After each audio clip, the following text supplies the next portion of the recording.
Love makes life so cool at night. The luminaries, they all rotate around you. Okay, we are live here. It is 11/19/2023. Where's the curve? Chief Crow and the Flat Earthworms. I'll put a link below. The topic of tonight's live stream, well, topics. One, Obama's blackout. I wanted to get to this last night and I managed to gloss over it. Two, stationary Earth. Somebody had a question about stationary Earth in addition to it being not a ball, and why that would actually be a prerequisite if you're going to assert that it's not a spinning CGI ball, and also open phones on any of the topics. So let me just jump right in to what we missed yesterday. It's a bit of predictive programming, but it also shows how far back they plan all this stuff. This is interesting here because we recently talked about the movie Leave the World Behind, produced by the Obamas. Barack and Michelle Obama are producing movies for Netflix, and Leave the World Behind is about a family vacation on Long Island, news of a blackout, and families all decide how to deal with this blackout. And I think it's about to come out here in a couple of days. So I haven't seen it, but again, it's called Leave the World Behind. And it's just one of these things, it's going to be on Netflix, where you're looking at more of the predictive programming, some kind of a blackout, I guess is what it is.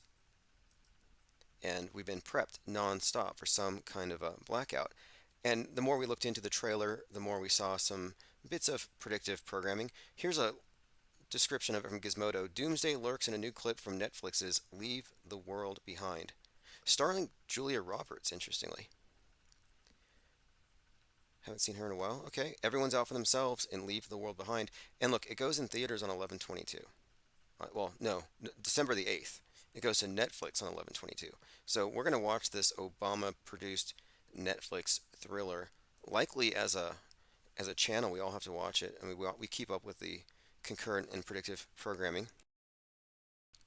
Leave the World Behind review. Julia Roberts plays a doomsday Karen. Yeah, okay. Well, here's the thing. This is a movie that's yet to come out, scheduled for 11/22 on Netflix, so it comes out this week. But as I was researching this, I couldn't remember the name of the movie. I was like, wait a minute, Obama, blackout movie, and here's what came up. A movie called Blackout. Under the night sky and the summer heat of New York City, love glimmers in the darkness as it meets the reader at every intricacy. Let me pull up the whole thing here. There's some kind of, here we go. The six-part anthology is making its way to the silver screen under the production of the Obamas. So you can actually find the book, which I had to look into as well. But now here's the second part of it. I was looking up the movie and I found American Blackout. So American Blackout is a different movie that came out 10 years ago. It came out on the anniversary weekend of Superstorm Sandy. If you remember, Sandy Hook was followed by Superstorm Sandy. Well, Superstorm Sandy's anniversary was noted by the release of American Blackout. Anyway, that was one of the aspects of the storm, was the blackouts. But listen to this. Many viewers already know what it's like to wait in endless lines for gas, sputter, away on fumes, and to return to a cold, dark house. In Blackout, a cyber attack destroys the country's power grids. So again, this is American Blackout from 10 years ago. But listen to this part. The movie uses news footage from President Obama, asking citizens to, quote, stay calm and listen to what public officials are saying, mingled with fictional accounts shot in the shaky hand style of the Blair Witch. So in other words, 10 years ago, a movie called American Blackout comes out, and they have real footage from Barack Obama inserted into the fiction. Now, 10 years since, we're looking at Barack Obama releasing a movie, producing a movie about a blackout with the exact same theme. So I think this is an interesting merger between reality and fiction and how they blend these lines. But also I want to point out that we're in the presidential campaign for number 47. Well, Super Bowl 47, which happened to be in 2013, like this movie American Blackout, was the quote Blackout Bowl. Beyonce performs, something happens, there's like a 33 minutes of darkness. Nobody knows what happened. I'm assuming that they had some kind of a pizza party beneath the bleachers. But 33 minutes, they call it the Blackout Bowl, Super Bowl 47. And I took that to mean this must be some kind of predictive programming for what's going to happen during this next election cycle. Super Bowl 47, the Blackout Bowl. You can find a number of articles on it here. And what's funny is, like USA Today is like 33 minutes. All these different accounts are 33 minutes, but Wikipedia changes it to 34. Because if you didn't know, 34 is the new 33. Fascinating. Kind of like 43 is the new 42. When they see that we're catching on to things. Anyway, just pointing this out, fascinating. In 3 days, we get a new movie out called Leave the World Behind, which has the exact same theme and plot as a movie that featured Barack Obama 10 years ago. And this new movie is Barack Obama produced. 2013 has a blackout theme with Blackout Bowl number 47. Something is up. Some headlines here. Russia's top admiral, 33 officers killed in last week's missile attack. Yep. Their top admiral in Crimea and 33 officials were killed. If you want to believe the news. And I believe they've wasted $311 billion so far fighting this, what do you want to call it? It's like a psy opera. It's more, I mean, it's just the celebrity thing that drives me wild. It's just crazy. I can't watch it. All these celebrities lining up to shake hands with a guy wearing the tracksuit. And the public falls for it because it's all imagery. They fall for the imagery. All right, let's see who's here. I just sent out notifications a little while ago. Joined by Osher, Frank Murr, Cubstar, Involvement, Gematria 101. Yep, JFK Day, by the way. Annoyingly, I mean, look, I thought when Negative 48 died, the guy who had everybody having some kind of a candlelight vigil for JFK, he was going to show up. They wore masks with JFK Jr., marched around, ranting about Gematria. Anyway, they were waiting for JFK to show up on his death day in 2021. Didn't happen. Now, the guy who organized that died last July, early July or late June, I think, from a motorcycle accident, if you believe that. If you're not in the camp that believes he was JFK Jr., which would be a really a big tragedy. Imagine you fake your death and you spend decades behind the scenes fighting the deep state. You finally come back, you're about to reveal yourself and take off the ugly mask, and then boom, you kill yourself. That would be a tragedy. The deep state would win. But no, that wasn't my take on it. My take on it is that they were going to just disband. But no, the cult has grown. I've been following this JFK obsessed individual who claims he was going to pull his mask off on 11/11. All kinds of people breathlessly waiting, 5,000 people on his Twitter feed. He's like, yep, I'm Elvis slash Jesus slash JFK slash Donald Trump right here on Twitter. I'm going to reveal it all. And you have these hopium addicts so strung out and in denial. I mean, the realities were shattered when Trump didn't win and beat the deep state. When every time Hillary shows up on TV, these people their minds split. They're trying to figure out, how does this work? I thought Q killed her. They're like, oh, this must be a clone of Hillary Clinton. Like, that's where their thinking goes. But anyway, Trump did not reveal himself to be JFK in a suit. I mean, can you imagine JFK at 108 golfing like that? These people are so detached from reality. Now, that didn't happen, but every single day I check on him, and he's gaining 500 subs, 1,000 subs. He's crossed 10,000 subs, and now he's saying 11/22 is the big day. And then if that doesn't happen, he'll say, oh, well, I'm using this other calendar. And in this calendar, 11/22 is actually December the 8th. And then they wait. And then he says, well, actually, 11/22 is the original Easter. So then you got to wait till Easter. And they stretch it out, breadcrumbs, throwing pictures of JFK as a child, JFK Jr. as a baby. They fawn over it. You know, like baby Jesus. It's baby JFK Jr.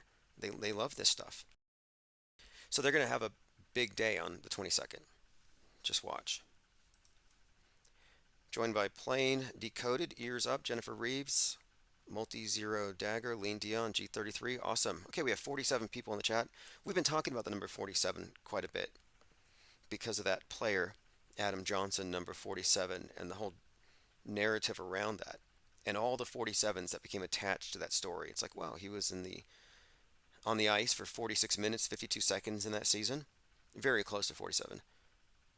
47 saves by the goalie, or 47 blocks, and then somebody scored in the 47th minute on the game where they had a moment of silence for him. I mean, they're really doing what they did with DeMar Hamlin and the number three, where it's like, oh yeah, number three chasing the threes or chasing the M's, the millions, but it's a sideways three. And it's like, yeah, his charity raised 3.3 million by 3:30 in the morning.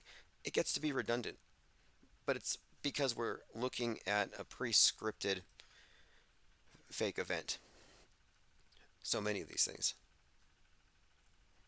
Anyway, you can understand why these Kennedy people though are so obsessed with it. It's because they're being fed a steady diet of hopium. Like here's one here. This guy claims to be Patrick Kennedy. He says everything is coming together in a timely manner under a divine orchestration of prime creator God. Nothing is coincidental in this world. JFK learned this by crossing the veil to the other side. They're claiming that he died for 3 days and then came back. So they kind of brought that into it, and when he went to the other side, he learned some stuff. There's more. Someone says, "What do you mean?"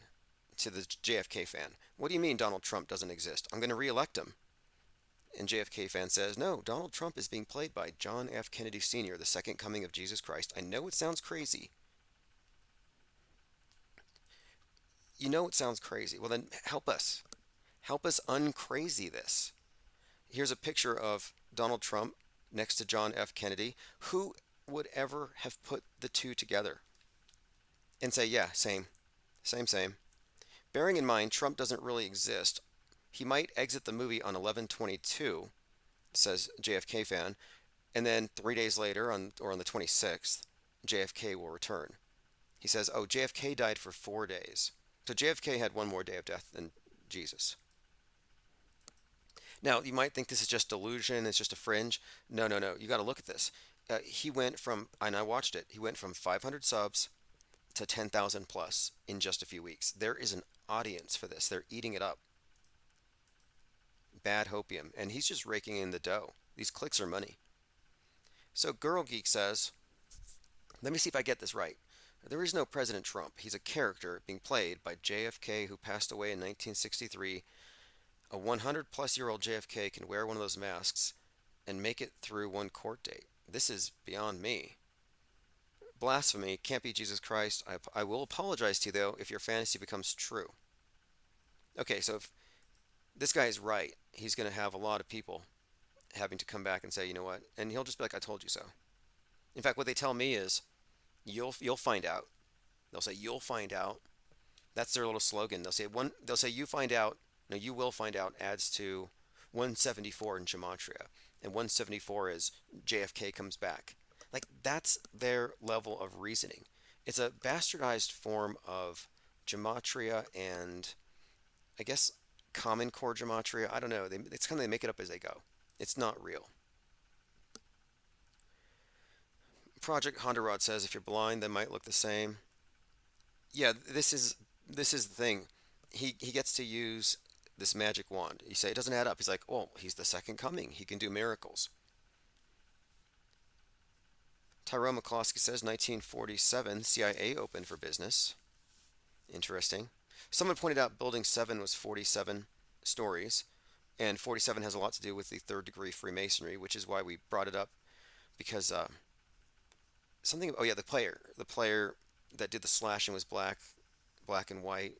The duality within the Masonic symbolism is always represented by the black pillar and the white pillar. So we thought, well, there must be some kind of deeper connection here, and there actually kind of is. So the number 47 has been on our radar since 7/4, July 4th, 4/7, where you had a guy with the 47 tattooed on his temple who was obsessed with Lee Harvey Oswald, going to Trump rallies, shooting up a July 4th parade. This was in Highland Park. At the time I noted, it's like, look, Highland Park. He wants to be a new Oswald. And at the same time, the Parkland High shooter was in the news because he was being sentenced. So I'm thinking, wait, Parkland High, Highland Park, what's going on here? Then I find out JFK was taken to Parkland Hospital. So there's some kind of a reoccurring theme here, but the number 47 has been correlated with a headshot, with the assassination. And the third degree, where the number 47 figures prominently, is the exact ritual where the initiate is ritually executed. And when it comes to the throat slashing, they call it the penal code. You know, like, why doesn't anybody talk? Where's the whistleblowers? Well, I'm pretty sure that they don't want to get their throats cut because that is in their NDA. If I speak or write or talk or share this info to any of the profane, you can slit my throat. That's kind of what they say. That they call them blood oaths. Gematria 101 says Junior's birthday is 11/25. God, I hate that I know so much about the Kennedy family. This like American royalty obsession. And there are so many fake JFK Juniors who are just raking in the groupies. And I'm not hating. I got blocked by one of them because I called him out on it and he blocked me. I'm like, I'm not trying to stop you from enjoying your retirement with all these JFK Jr. fans. It's just it's wrong, but it doesn't matter. You know, these people are looking to be grifted. So JFK Jr. doesn't show up. There's plenty of people to fill in that vacuum. And these people's minds are so malleable right now. I could say I'm JFK Jr. and that I'm just wearing a CGI filter. Tyrone says JFK was sworn into Congress in 1947. 1947 was the year that the UFO crashed in Corona Field out there in Roswell, where I went during the lockdowns. The world locked down, so I took a road trip. And I found out that, yeah, it actually landed in Corona Field. So you have this UFO alien virus connection, you know, right off the bat. Okay, continuing. G33 says Joaquin and Boaz. Yeah, J and B, Joaquin, Boaz, the names of the pillars in the Masonic temple. If you look at your a deck of tarot cards and you look at the priestess, this is one where you'll see the same symbols, and they actually kind of give away the Masonic part of it as well. It's all the same body of symbols, but here you'll see it has a black pillar with the B on it, and then a white pillar with a J. And this is the duality, of course, that they're constantly referencing this with the checker floor, for example, the tiles. But this is also something that I related to before with the whole Batman Joker.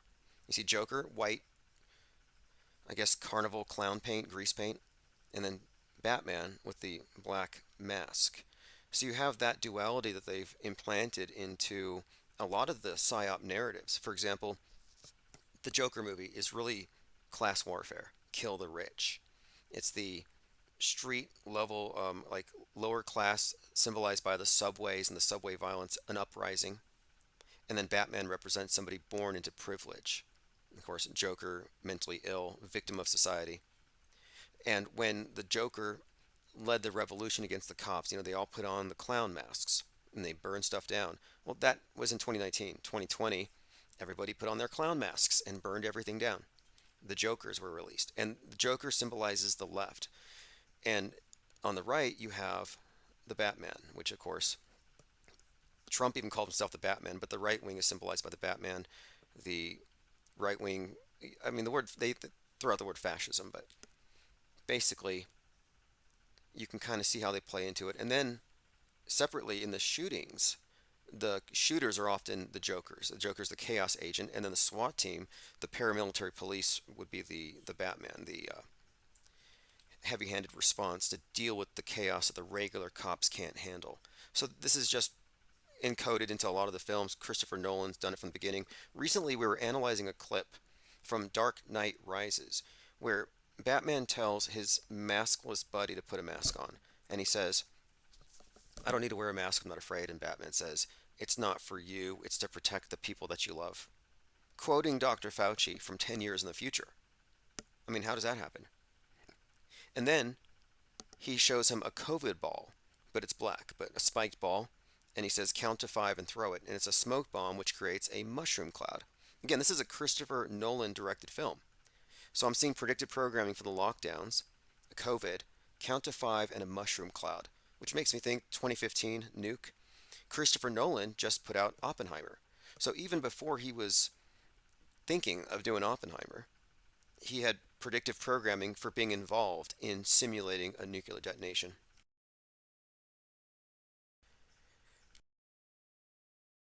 There's so much symbolism encoded into all this stuff, and of course, Joaquin Phoenix playing Joker's key here. In fact, recently we were talking about Heath Ledger.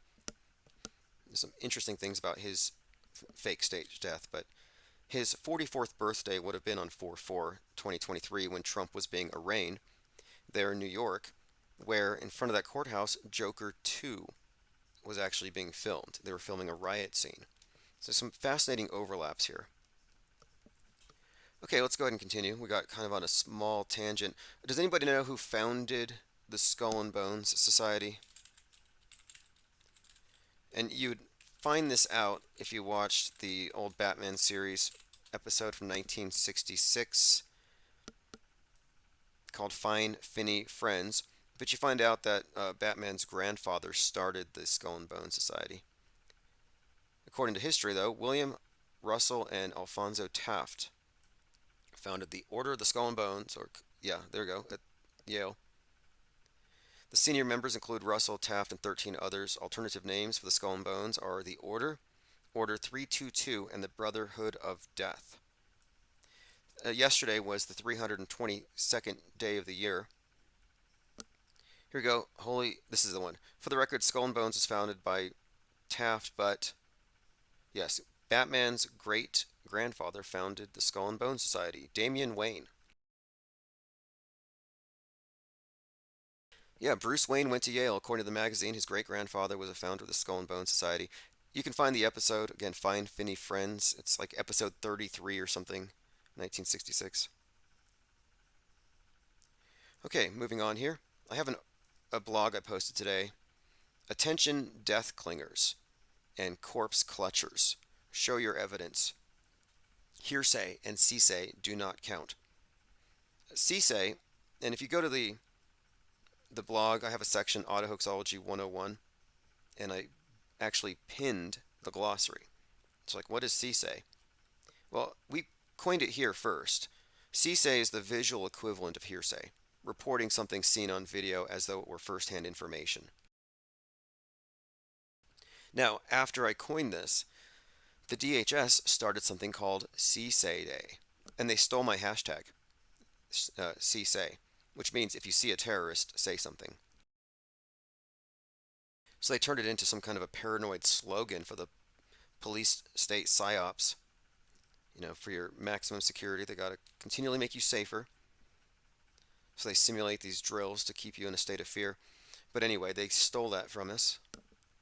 But anyway, I wanted to get into this topic here. Attention death clingers and corpse clutchers.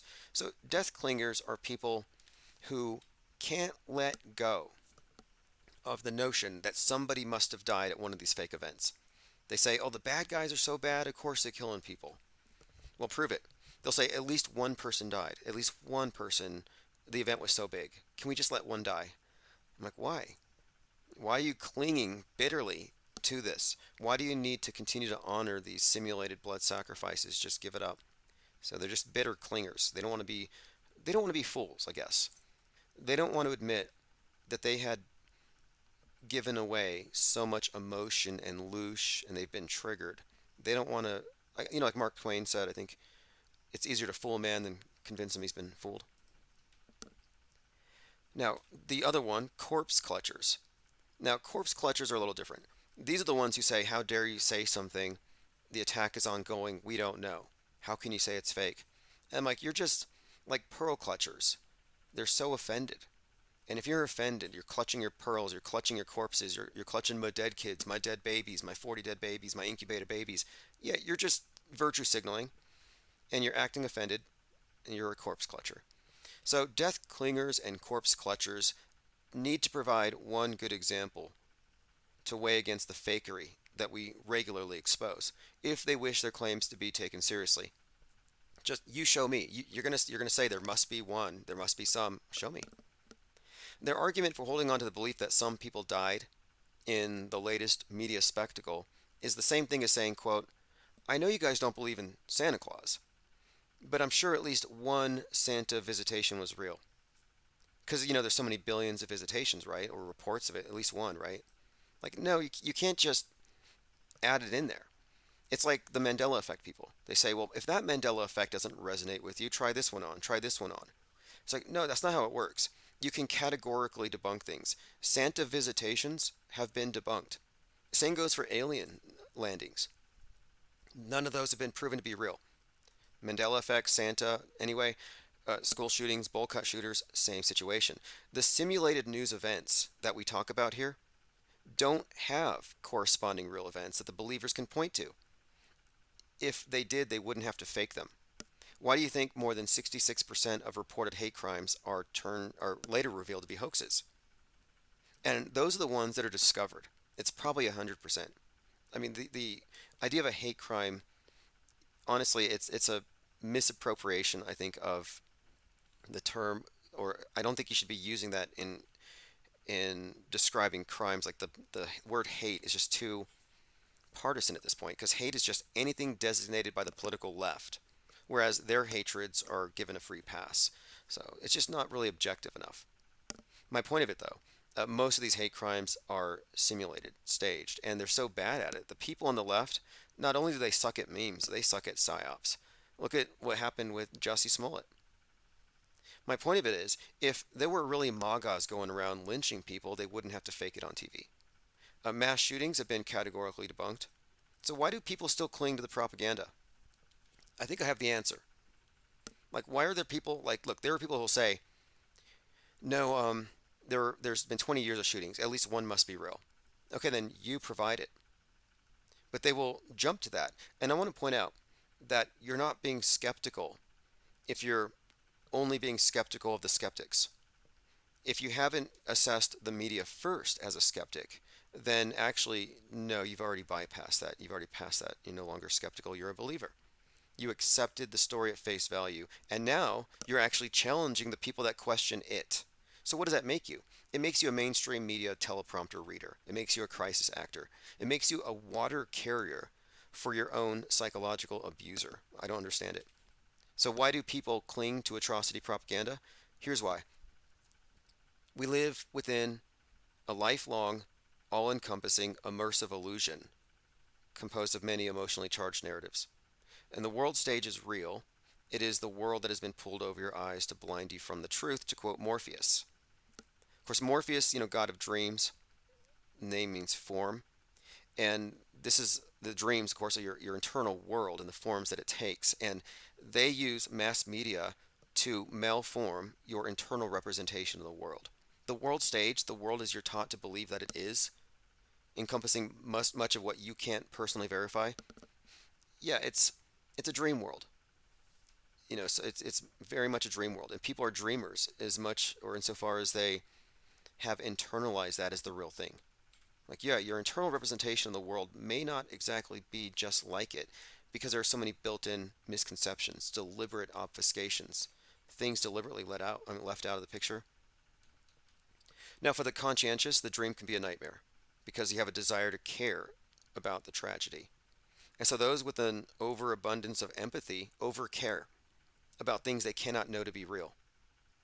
And I'm not bereft of empathy when I say, hey, those incubator babies' lives didn't matter because they're fake. Fake dead kids' lives don't matter. Does that mean I don't have any empathy? Because I don't care about fake dead people? No. The empathy is targeted by the propaganda lies of the world stage theater. They take advantage of good people. And a lot of these people are so good they can't think like psychopaths, so they don't understand that the media is a psychopathic, narcissistic liar. They don't get it. So if anything, the auto-hoaxer is a conscientious objector to the mind war, not taking part. I'm not going to pretend to believe that 50,000 kids were shot in the schools because I don't want to carry that traumatic fake narrative and then, hey kids, did you know that 1 in 4 of you are going to get gunned down by some guy with a bowl cut and a copy of Mein Kampf in his pocket? Like, no, I'm not going to carry that garbage. Death clingers and corpse clutchers need to be held to the same standard that we hold the mainstream media. So if you know a death clinger, a corpse clutcher, ask them why. Because they're repeating unsubstantiated MSM claims alt media claims, and I want to highlight the divide between truthers who are de facto MSM guardrails and skeptics. We have to draw a line here. There's the skeptical media doesn't exist outside of auto hoaxers. They're non-skeptical. They accept the thing at face value and they pile on top of it. So my point here is that I think now would be a good time to start asking for evidence, not just at the media. Hey, prove to me people died, mass media. No, no. Go to the carriers of that propaganda, the false flag theorists out there, and say, hey, you prove to me that a bunch of people died at Nashville, 3 kids, 3 teachers, and that Audrey Hale or whatever actually died. I mean, because those narratives are being used to drive everything on the alt right, their attitudes towards the left. It drives the whole gun grab, gun control debate thing. And it's like the people who are forwarding this atrocity propaganda. I mean, like, for example, just human events, Jack Posobiec. His passion right now is the whole Nashville shooting, Covenant shooting, Audrey Hale, and highlighting how that represents a new wave of terrorism coming from the left. And it's like, well, he's building his entire worldview on something that didn't happen.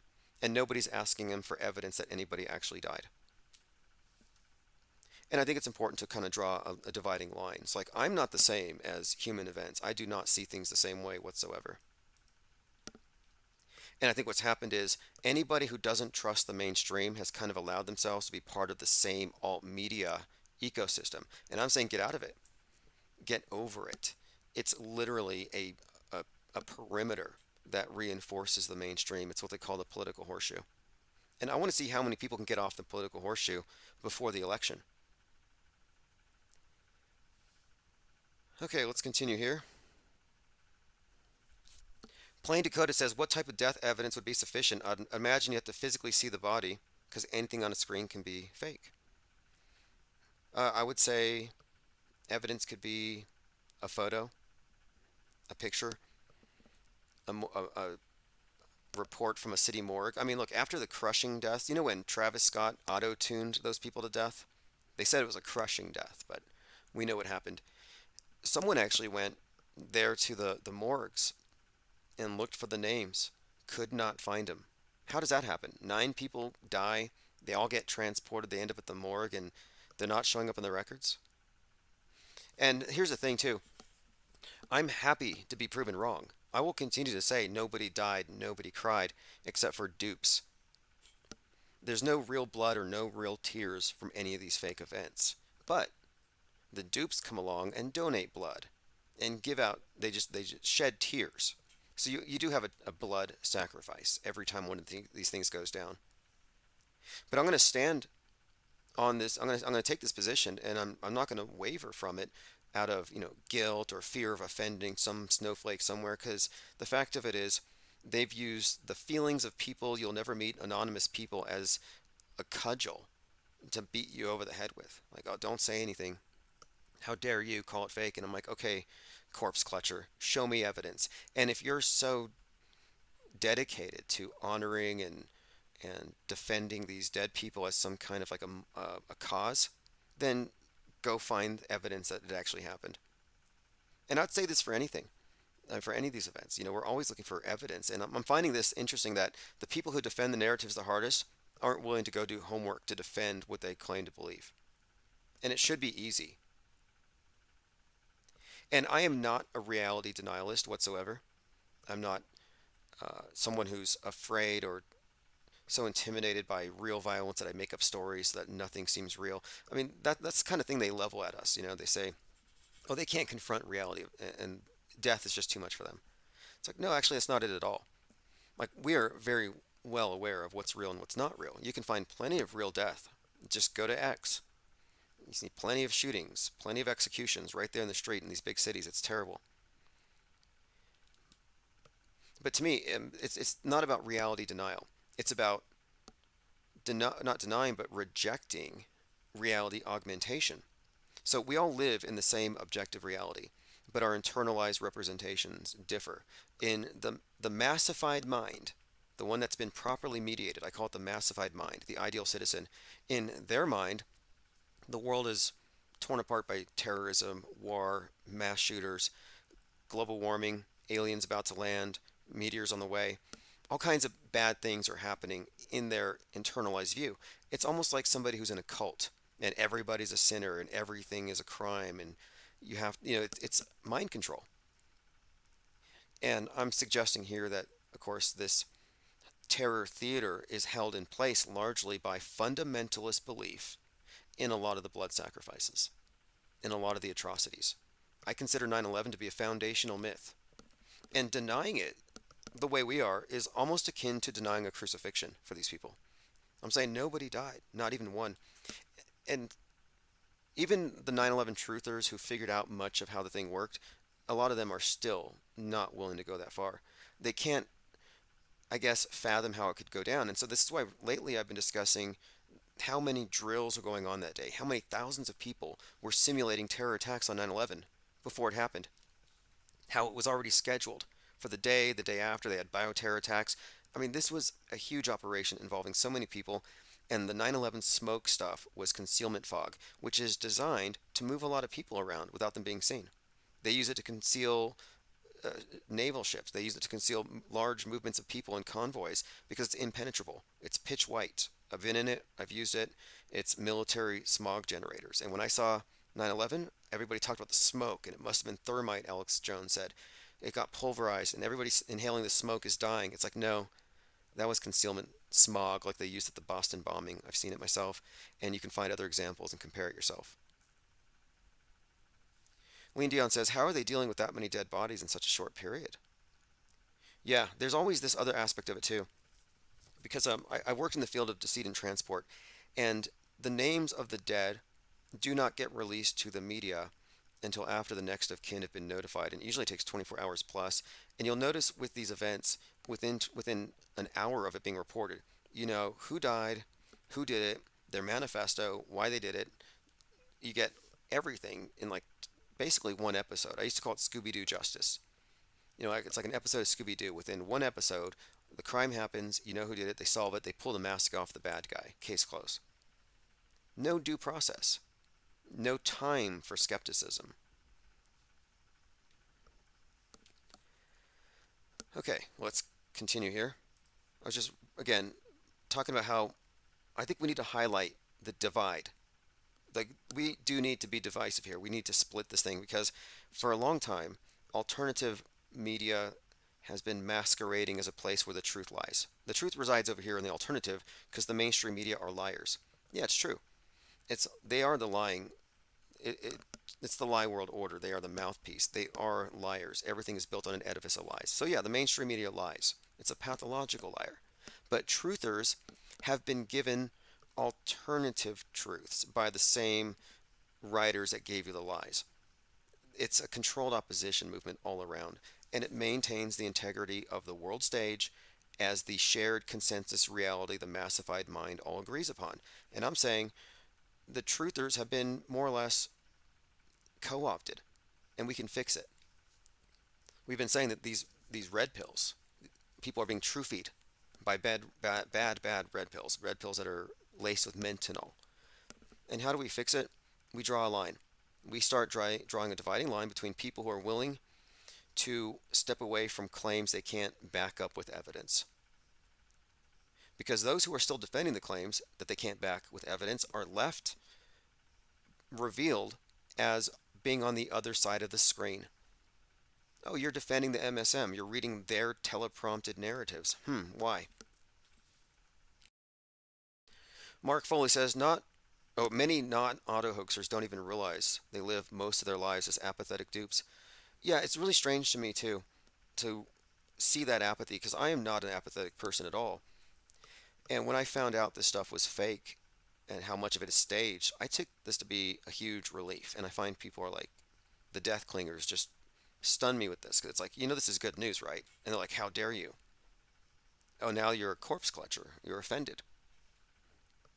But after the story about the Hamas decapitating 40 babies, someone had brought it up to me. They said, hey, what do you think about the 40 babies? It's terrible, right? I'm like, yeah, that's never going to end over there. Nice weather today. And our conversation changed to the nice weather. And I was just noting how easy it was to switch on the apathy with a typical blue pillar who doesn't really see 40 dead babies as as anything really that significant. It's an outrage, it's a talking point, it's water cooler talk, but ultimately it's nothing. It doesn't matter. There's no sense that we must do something. It was just kind of like, it was just a forgettable story, a current thing.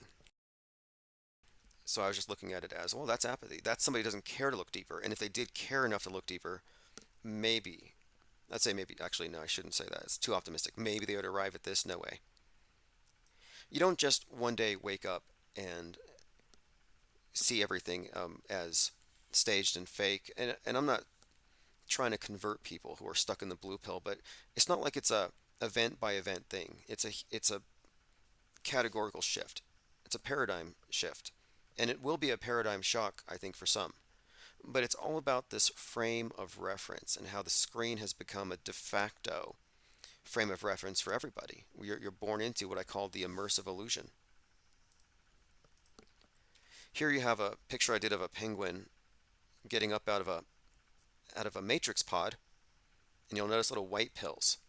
White pills are those things that tell you what's fake, and it's good news, like black pill, the incel pill, the black pill. Oh, the bad news is we're all gonna die. Nothing we can do. We've been sold out.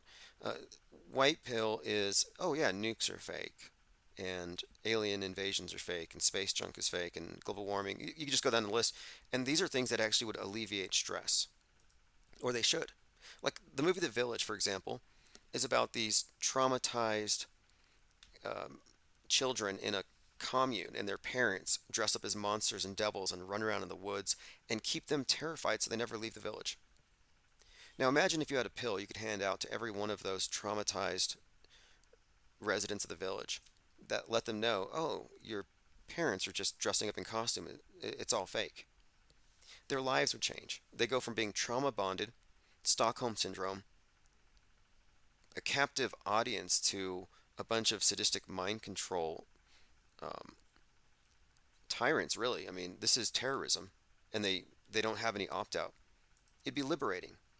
So this whole message should be liberating. It's like, wait, you're saying that we're in the Truman Show. Yes, the Truman Show. And I think it really did start with the nuke, with the atomic bomb. The biggest lie, the biggest whopper of all. They convinced us, yeah, we got a button we can push and blow everything up. And all the bad guys at the top of all the pyramids have these things. So now we have a circular firing squad. And if somebody has a bad day, it's all going to go down. So now we have uncertainty. We don't even know if there's going to be a future. Now, every single movie on Netflix, on Amazon, every movie that comes out starts with the premise that after a nuclear holocaust, after global warming, these things are just assumed to be true. They put us in a movie. They put us in a staged reality and have continued to propagate us with this threat, which is tantamount to having belief in a judgmental God, like a fundamental belief that God's about to judge you. It's always hanging over your head, looming over. So when you find out that there is no impending threat, well, you're less extortable. And I think that's the main issue here. I call this mind war inoculation. Again, another thing they stole CSAE. There's this thing called the Mental Immunity Project where they're basically stealing that concept as well. Okay, so now I had a comment from someone on BitChute. They said, I've noticed that you're pushing stationary Earth. I was listening at 23 minutes in. You said the flat stationariness. So I want to address that, the stationariness of the Earth. So the globe model posits that the Earth is a discrete object falling through space, and its rotation is said to explain the apparent movement of the celestial bodies, the rising and setting of the sun. And from the perspective of this discrete object floating in the vast infinite gulf of space, the stars are relatively stationary. So from the globe perspective, the sky, space, is stationary, and the Earth is rotating and falling. But the flat Earth or the globe skeptical speculation that suggests that the Earth isn't a ball implies that there is no space surrounding the ball. There's not a field around it. In other words, it's not surrounded, so there's not a separate Earth that can move. but rather this Earth is the universe, the plane of existence. And the light show above is on a higher plane, not a vast empty abyss extending in all directions. So, for the world to be flat, ruling out the concept of space and the distances as they describe it, it would have to be a stationary plane and everything else would have to move. It could not be an object. Space isn't real in that sense. Okay, now, there was a lot of back and forth on my Twitter feed today between this individual who said he was a flat earther, or no, flat earth debater. There's a lot of people who just hate flat earthers. And this particular guy, though, I'll find the link in my Twitter feed. He got to the point where he said he wanted to bring out his guillotine when shit hits the fan. And he kept reiterating this. Like, at some point, he believes that everything's going to go down. It's going to be lawless, end of the world. That's his programming. This is a diehard Globe believer. And he said when it all goes down, he's going to bring out his guillotine. His name is Infinite Manifest. When the S hits the fan, I've got a guillotine for the likes of flat earthers. You effing people need to go. Literally trying to brainwash idiots into joining a flat earth cult that literally does nothing for humanity. Now, he doesn't know what the word literally means, which makes sense considering he believes what he sees on the screen to be literally real. But yeah, he brought out the guillotine threat, and he got about 50 comments here from people, and I was just going through these comments and kind of analyzing it. Let's see, for example, there is this idea that, okay, the flat earth cult, like, no, this isn't a cult. There isn't a flat earth model. And one of the things that the globe defenders, the people who are really insecure about it, will do is they'll say, oh, those flat earthers believe this. And my whole point is, it's not a matter of belief, it's what we can know. And we don't have enough information to know that your ball is real. All we can literally know is flat stationariness. Can't see a curve. Curverts pretend they can, but they really can't. So there is no reason for a belief yet. Interestingly, you don't know you're on a ball. You just believe it because you saw it on TV. You believe it because you were told, but you've never seen it. And if you say that you've seen it, you're lying. It's that simple. My point of it is, the globe is a belief system. It's not a knowable thing. It's like, in a way, it's the new God construct. And it requires the same argument from authority, a leap of faith. It requires trust. And they get emotional about it. They get really triggered. So I want to point out that exiting the balls in space cult isn't the same thing as joining something else. Like, leaving one set of propositions doesn't mean you automatically accept its opposite. You can exist in the gray area. You can exist in that. Oh, by the way, let me go ahead and open up phones. I have the phones muted. 505-349-0420. Okay, so it's the one other point here, because these individuals will say, oh, these people who think the earth is flat are all con men and criminals and stuff, or they're fraudsters. And I'm like, what are you talking about? This is like a minority of a minority, the most shunned group on the earth. And if you look around you, let's say the preponderance, 99.99% of all crimes of all sorts are committed by globe believers.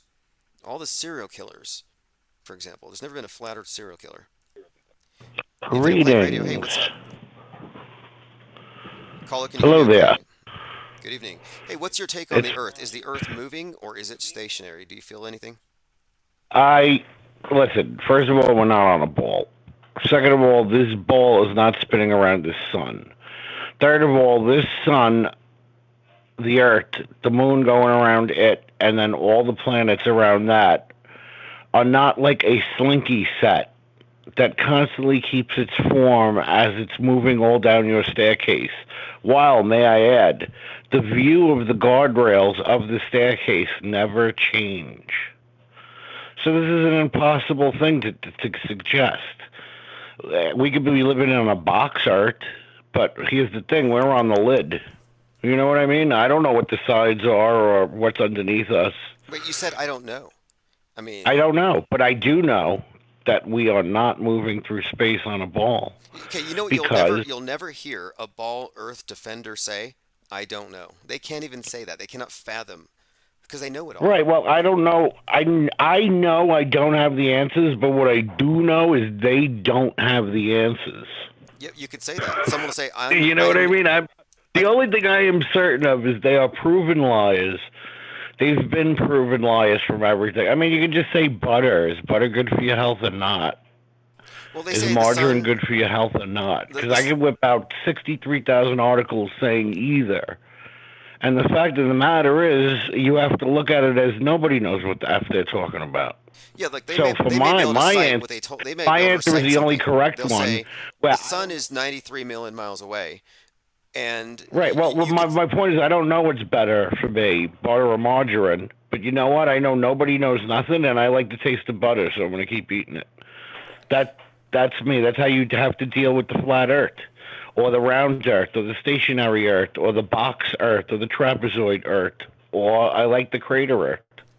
Recently I've been looking into the works of John Dee, who was an advisor to Mercator, who did these voyages of exploration, Mercator projection. Mercator map. Yes, Sure. yes, and th- and That they and they're actually proves that the Mercator map actually proves that we don't know that Africa is like twice as big as we think it is, and America's like 50% the size we think it is. Yeah, think about this too.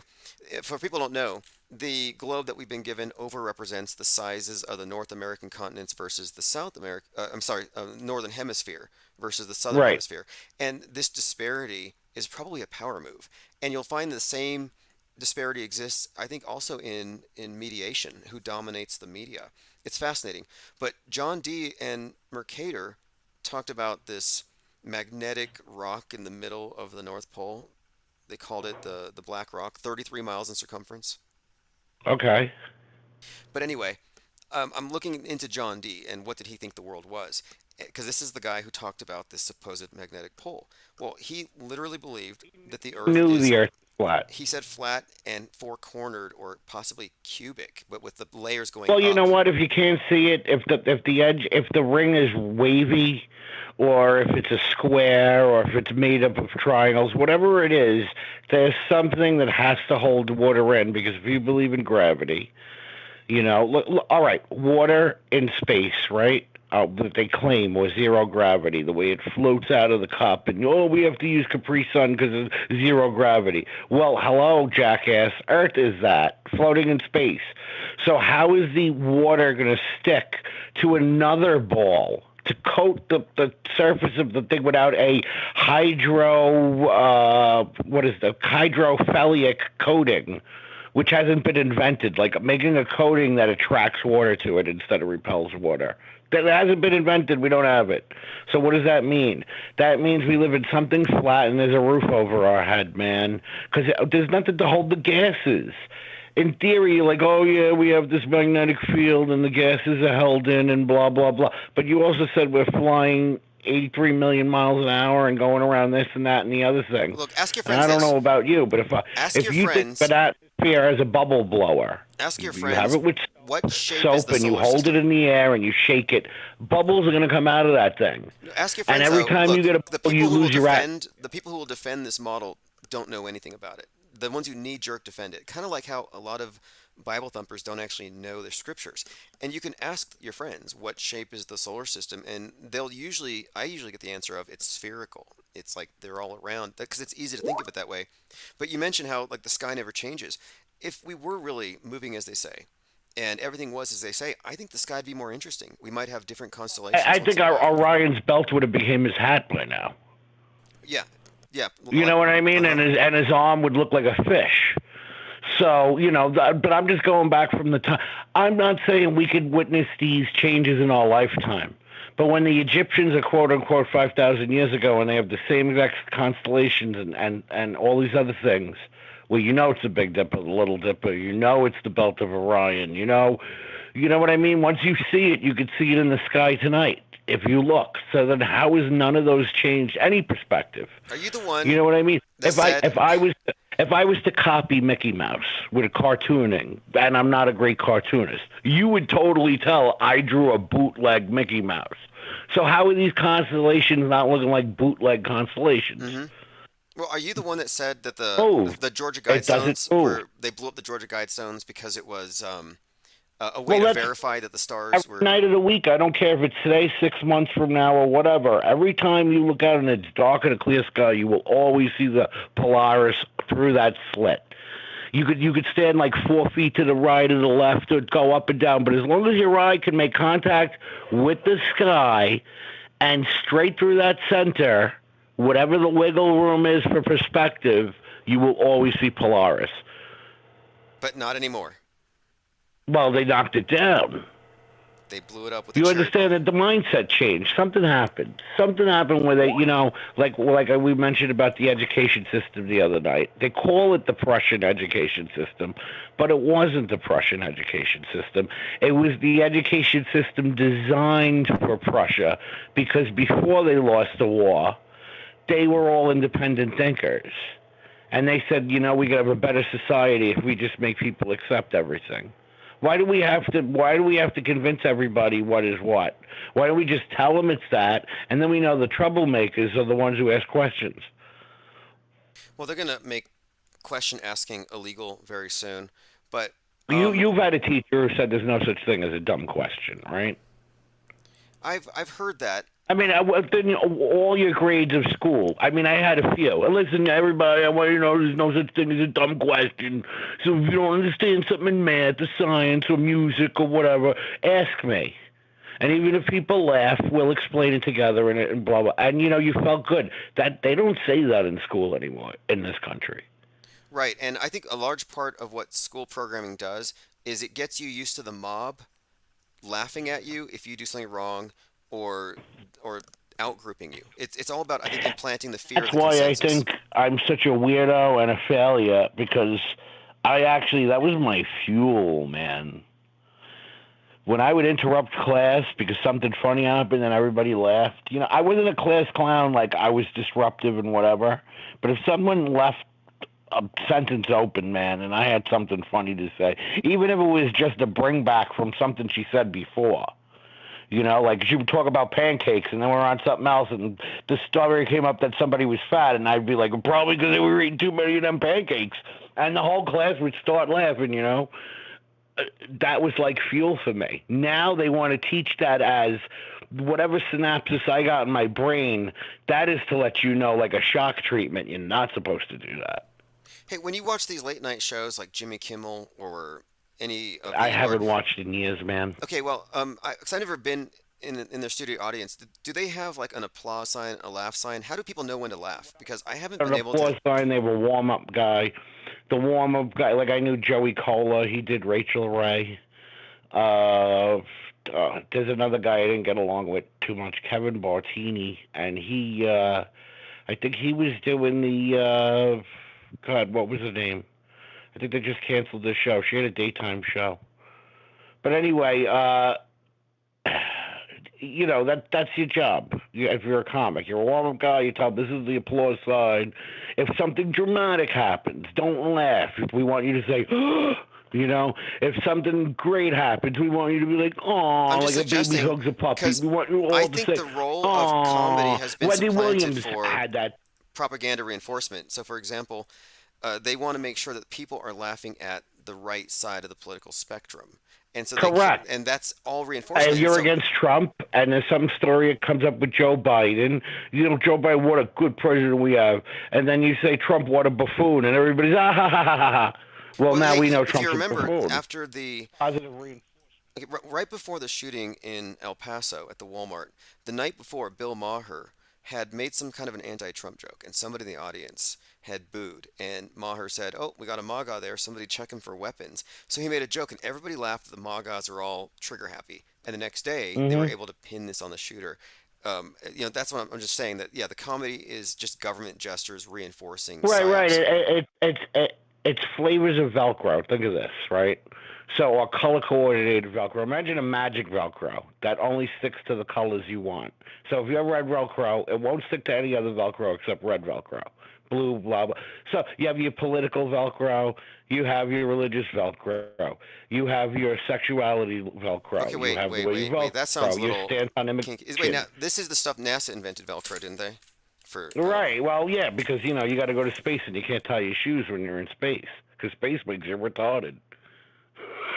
well, hey, this has been a great call. I I gotta made ask you a that up. question before we go That's a here. great joke. Are you I'm gonna send that to Johnny Bravo. send it to him? Send it to him. Johnny Bravo would use that because that is what we call a shotgun blast punchline. Well, hey, You can't thanks, tie your thanks shoes in for the space. call. That's why they invented Velcro. Hey, Why can't you tie your shoes in space?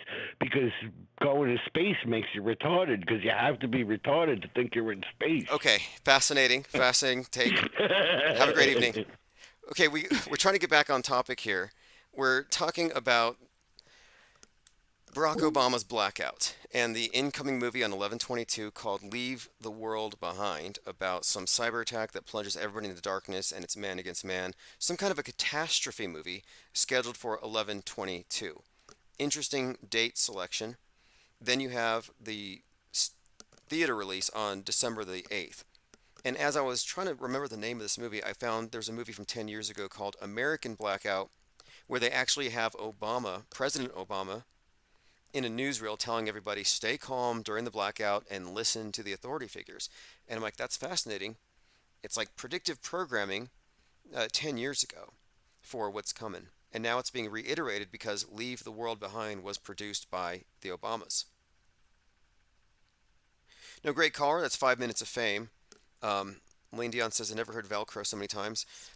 Yeah, I don't know if I have either, but my main topic tonight, because we don't have that much more time, is simply that we have two major events happening on 11/22. We have this movie, Netflix, and look, movie events are just as big as like mass shootings or terror attacks, because those are all movies. They don't weigh any more than the other. These celebrity events aren't any more or less significant than someplace getting bombed in the big scheme of things. It's all just different scenes. Now, again, 11/22, you have a lot of the Kool-Aid drinkers thinking that Donald Trump is going to rip his mask off, revealing a 108-year-old JFK who will let us know that he's Jesus and he will save us. Then you have others who are thinking that it's JFK Jr. It's all baddie out there. All right, let's see here. Violet says, did you see the third show he has about blackouts? No, I have not. If you want to post a link. Of course, 11/22 is not only the death date of JFK, but Stanley Kubrick was screening Dr. Strangelove on that day, which can't be a coincidence. In fact, Eyes Wide Shut came out on the day JFK Jr. died, 7/16. What are the odds? I've got a comment from Mr. Trustworthy. Illuminati hive mind telepathy. I think the various levels of Illuminati entertainers get microchipped at birth in order to telepathically instruct them not to voice certain opinions. I think this is how they stay within the master plan's guidance without any leaks. If it's telepathic instructions to all the game's players, there's no proof they were instructed what to or not to say. It keeps them all in script without the script ever being publicized. What else could it be but telepathic orders? You know how you've been seeing ads based on your thoughts? Maybe in the military they chipped you. So your thoughts go through the chip and pop out an ad as an ad. If they can do that with a mere military volunteer, then the tech they use on their own Illuminati bloodlines must be substantially more invasive. Illuminati World Stager's intuition itself might be partially hijacked to coincide with HQ instructions. Illuminati dictates thoughts to them in the same way God dictates thoughts to the rest of us. Interesting take. Could I be microchipped? And this is not an exaggeration. I've had multiple ads show up. I've had video recommendations show up for things that I didn't even search for. So, for example, sometimes I'm talking. I was talking to someone about the IPS Institute for Advanced Media Deconstruction, which is on Teachable. And I'm going to be expanding it here in the coming weeks. And every time we do a cyber symposium, it's going to be added to the IPS Institute, which is an uncensorable collection of our best work. And I was describing how I'm working on building a curriculum that we can make it very easy to onboard people into this in maybe one or two sessions, just sitting down and listening to these arguments and then deciding where they stand on it. Anyway, as I was discussing this in front of some friends, I got an ad on my computer for some website offering to help you leverage the power of AI in creating courses to sell online. And there's a bunch of testimonials of people who were turning their ideas into courses. And you could just say it's a coincidence, but it happens quite a lot, and I can understand you're talking about it. But thinking about it is kind of next level, and that has been happening. I've been suggesting I'm Neuralinked for some time. Now, was I chipped? The military did pull my wisdom teeth, and I didn't wake up for like 3 days. So it's possible that I'm chipped. Okay, so we were talking about Infinite Manifest, who said, when the S hits the fan, I got a guillotine for flat earthers. And one more point on this. The anti-flat earthers who spend their time burning a straw man that no flat earther actually stands for, they don't get that there is no model. Rejecting the bad science fiction model does not automatically translate into having a new replacement model. It doesn't. We don't have one. We don't need one. We're modelless. And they can't stand that. But another point is that they're too damaged to even debate with. You can debate with them all day long about the curve they imagine to be there. But every single one of them believes, and this is true, they all believe in the news fundamentally. Because even getting to the topic of flat Earth isn't necessarily about geography. It's about worldview. And you find out that your worldview has been spoon-fed to you by a monolithic mind control apparatus that controls mankind. And it's like, yeah, okay, they lie about everything else. You think they're going to be honest about the one thing that matters? Real estate? Resources? That's the thing they would lie about most. So it's strange. They say, why would they lie? I love it when they say that. Why would they lie? It just shows that you're a good person. Because if you're a really good person, you can't fathom how bad people think. So when people are that naive, I don't really hold it against them. Okay, let's see here. 5 Minutes of Fame said, I wanted to state on my call, but I forgot. The equinox sunrise set on ancient stones still lined up. No way our pole moves. Also, NASA buys 90% of the helium. NASA balloons are not in the gift shop. Plain Decoded says, I find it weird that in no point in time, when space as a vacuum was confirmed, there was no way of knowing and there was no date to have credited it to empirical confirmation. Yeah, I think outer space, the space program, has been mostly introduced to people through the realm of science fiction, and then they've just confirmed it as best they could. They're very minimalistic, but I just consider NASAtology, which is what belief in outer space is. It's NASAtology. It's just another scammy space religion. Although the NASAtologists have better special effects, as terrible as they are, than the Scientologists, who don't even try to go to space, even though they're a space religion. Although the Scientologists have all the best actors. That's why I think it's... Okay, this is why I started focusing on Tom Cruise. I never cared about Tom Cruise. But when I realized he was going to the ISS, I had to stop and say, wait a minute here. This is the guy who spent a great deal of time with Stanley Kubrick, the guy who faked the moon landing, the guy who was instrumental in faking space. So you're telling me he's hanging out with a space faker, and now he's got this idea of going to space. He always wanted to be an astronaut, so he said he said that when he was a kid he wanted to be an astronaut. My point of it is, I thought he's behind the scenes. He must know space is fake. So then I started looking at Tom Cruise and his whole persona attached to this Scientology, as Scientology's Jesus, all the 33s attached to him. It's insane and redundant. You're like, wow. He divorces his wives and they turn 33. He's in this movie where every single character has some kind of dying, resurrecting sun god connotation. Phoenix, rooster, Tom Cruise's name itself. Thomas means twin cross, resurrection symbolism.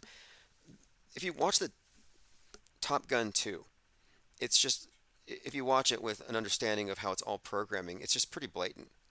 He's fighting the bad guy. He's wearing this Darth Vader like mask, and he's like, I've only got 33 rounds left. And he takes the guy out.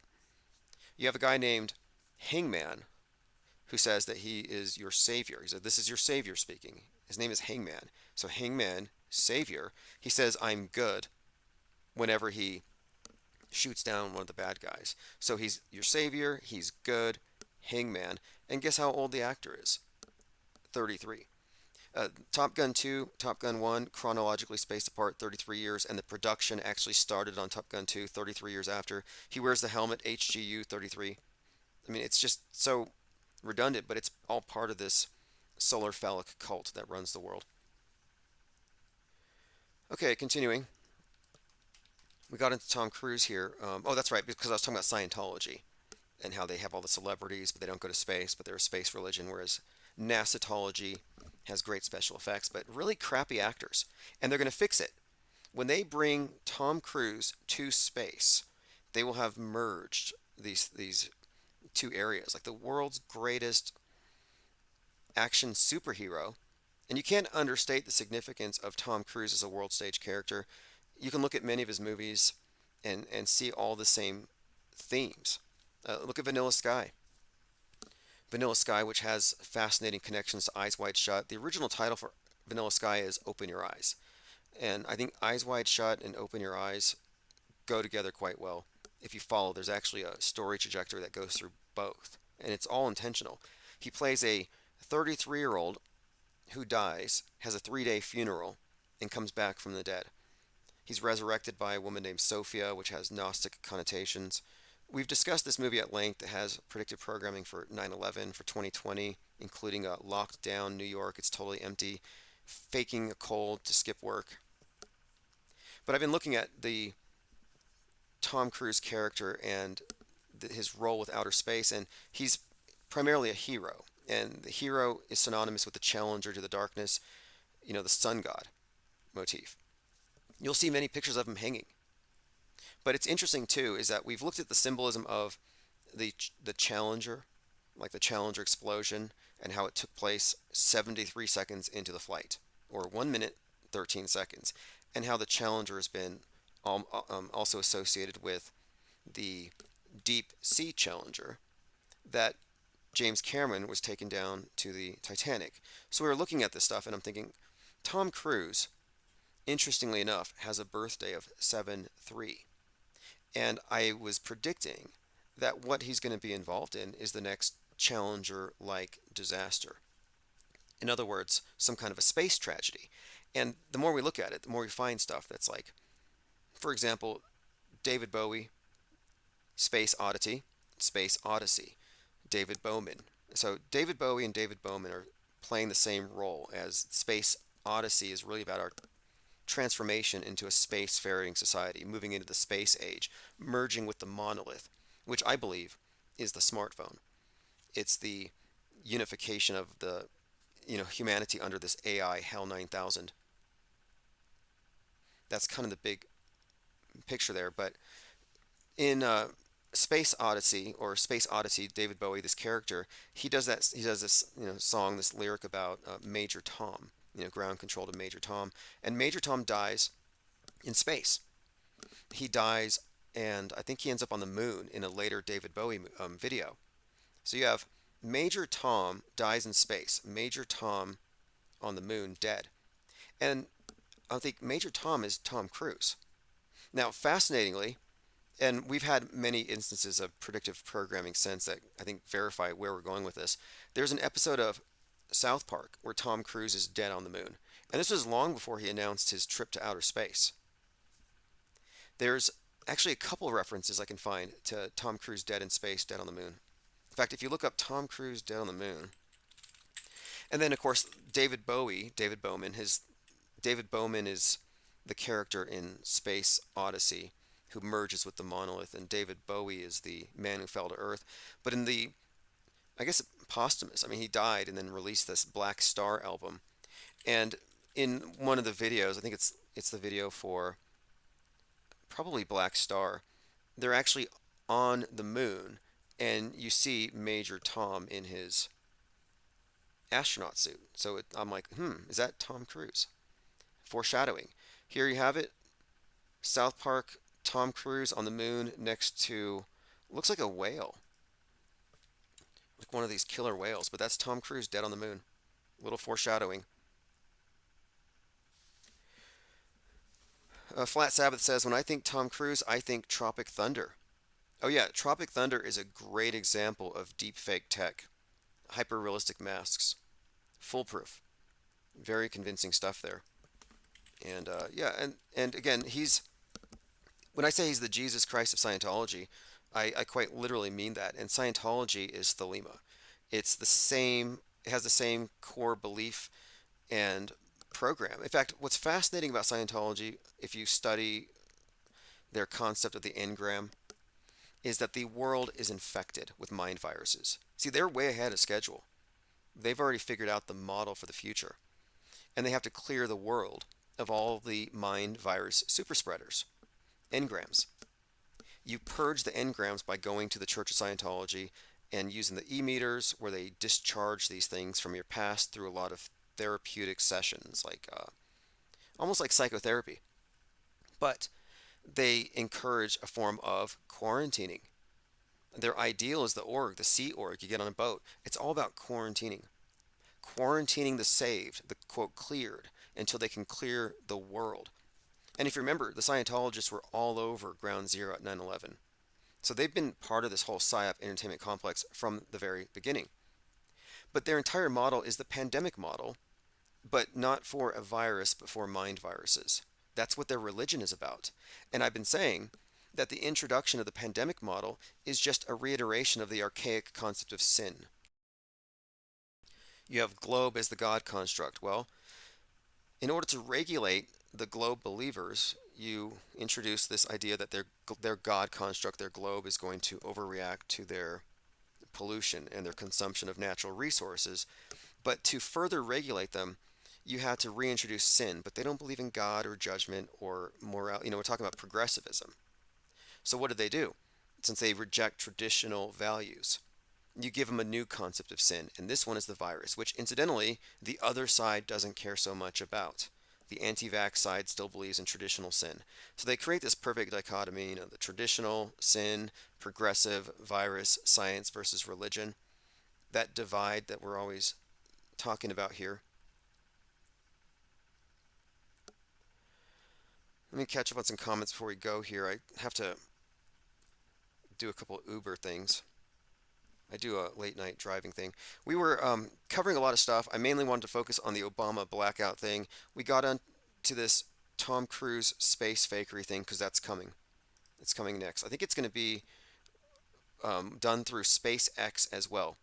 But I was just talking about how Scientology is quite literally based on humanity as becoming multi-planetary as a species, but it's based on the pandemic remediation model.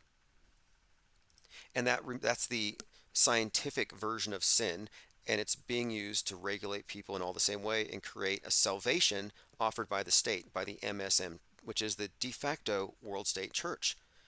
Their injectable salvation. Okay, let's see here. Again, 11/22, big day.